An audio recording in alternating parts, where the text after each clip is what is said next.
ces cités impériales, Fès, par ordre, je dirais, d'apparition, si je peux dire, Marrakech, Meknès et Rabat, ont été successivement ou alternativement capitales du royaume. Un royaume qui a vu le jour, ou en tout cas les prémices, au IXe siècle, à la fin du IXe siècle, avec l'arrivée de la première dynastie monarchique, qui sont les Idrissides.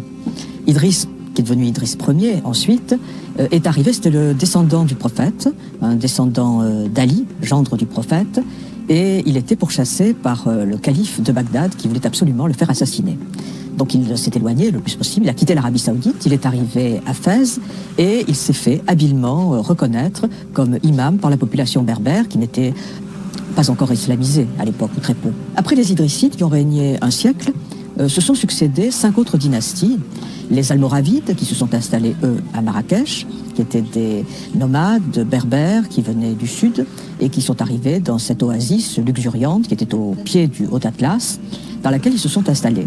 Aux Almoravides ont succédé les Almohades.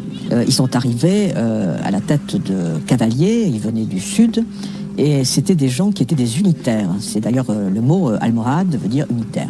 Donc des gens extrêmement durs qui ont d'ailleurs, contrairement à leurs prédécesseurs, fait beaucoup, je dirais, souffrir les minorités chrétiennes. Elles étaient très peu nombreuses, il y en avait très peu, mais juives également, puisqu'ils croyaient en l'unicité, ils voulaient imposer l'unicité de Dieu.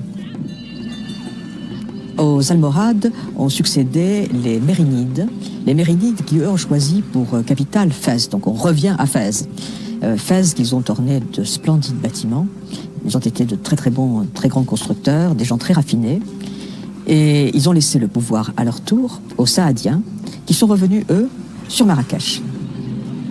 Ils avaient également construit pour eux-mêmes une nécropole, les fameux tombeaux saadiens, qui sont restés, eux, méconnus jusqu'en 1917.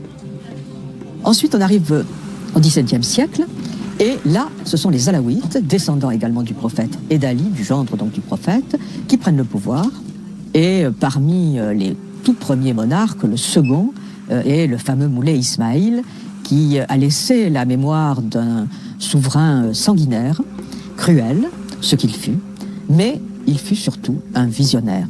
Un homme qui a vraiment construit sur la base de ce qui avait été fait avant lui, qui a jeté les bases de l'État marocain. Il a créé une administration et il a surtout ressuscité cette ville de Meknès qui était totalement endormie et dont il fit sa capitale. Et la dynastie alaouite est la plus longue puisqu'elle perdure aujourd'hui. Nous avons le souverain Mohamed VI qui est donc dans la lignée de ses ancêtres qui sont arrivés au XVIIe siècle.